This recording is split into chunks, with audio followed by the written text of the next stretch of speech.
ഇതിൽ ഇപ്പോൾ സ്റ്റാർട്ട് ചെയ്യുമ്പോൾ ഇതുപോലെ ഡിസ്പ്ലേ വരും. ഇത് ടച്ച് ചെയ്തിട്ട് പ്രോഗ്രാം ഫസ്റ്റ് പ്രോഗ്രാം ഇല്ലെങ്കിൽ നോർമൽ എന്നുണ്ട് നെയിം. ഇപ്പോൾ എഡിറ്റ് വന്ന് edit okay name edit QUILT.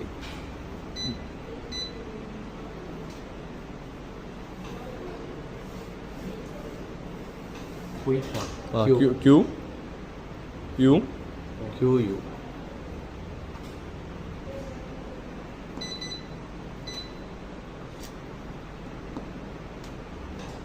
Stencil വേണ്ടി വരുന്നുണ്ട്. QUILT.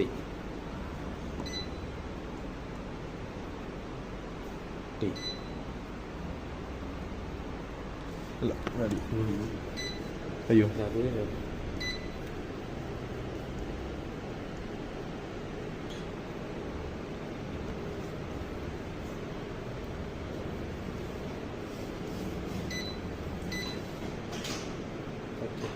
മതിയാ ക്ലിക്ക് മതിയാ എൻ്റർ. ആ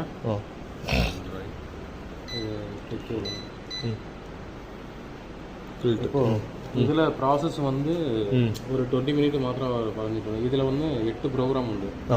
8 ப்ரோக்ராமில் ஒவ்வொரு ப்ரோக்ராம்லேயும் 8 ஸ்டெப் உண்டு. இப்போ പ്രീവാഷിൽ തന്നെ 8 സ്റ്റെപ്പ് ഉണ്ട്. പ്രീവാഷിൽ ഇപ്പോൾ ഓപ്പൺ ചെയ്താൽ ഇതിൽ ഇത്തனை സ്റ്റെപ്പ് വരും. വാട്ടർ, കെമിക്കൽ, அப்புறம் வாஷிங் டைமு. இது வந்து எக்ஸ்ட்ராக்ஷன் ஆகுது. எக்ஸ்ட்ராக்ஷன். இது வந்து ஹீட்டிங் வேணும், ஹீட்டிங். இதே போல் இது எல்லாத்துலேயுமே வந்து இதே ஸ்டெப்பு சேம் உண்டு.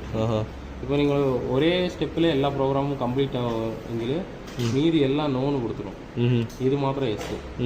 ഓക്കെ അപ്പോൾ ഇതന്നെ ഇത് മാത്രം റണ്ണാവും. அது மாத்திரம். ஓ சரி. இப்போ ப்ரீவாஷில் வந்து கோல்டு வாஷ். அதில் லைன் எதுன்னு செக் செய்யணும். கோல்டு லெவல் வந்து ஃபுல் லோடு இடும்போது லெவல் 3. ഫുൾ ലോഡ് ஃபுல்லோடுங்க இவ்வளோ வெள்ளம் வரும். 80% லோடு. 10 கிலோ இல்லை 14 கிலோ. இது கெமிக்கல் செட்டிங்கு. இதில் 3 பாக்ஸ் உண்டு. இதில் கெமிக்கல்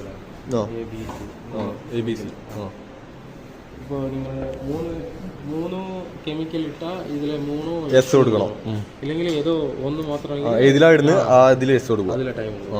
പിന്നെ അതിൻ്റെ വെള്ളം വിടുന്ന ടൈം ഇത് 10 സെക്കൻഡ്സ്. സെക്കൻഡ്സിൽ വിടും. ഇപ്പോൾ ഇതിൽ കെമിക്കൽ വെച്ചാൽ വെള്ളം മേലെന്ന് നിറഞ്ഞ് அப்படி நிரம்பி வழிஞ்சு താഴേക്ക് പോകുമ്പോൾ പോകും. അപ്പോൾ അത് மினிமம் செகண்ட்ஸ் வந்து ஒரு 30 செகண்ட்ஸ் கொடுக்கணும். 30 செகண்ட்ஸ்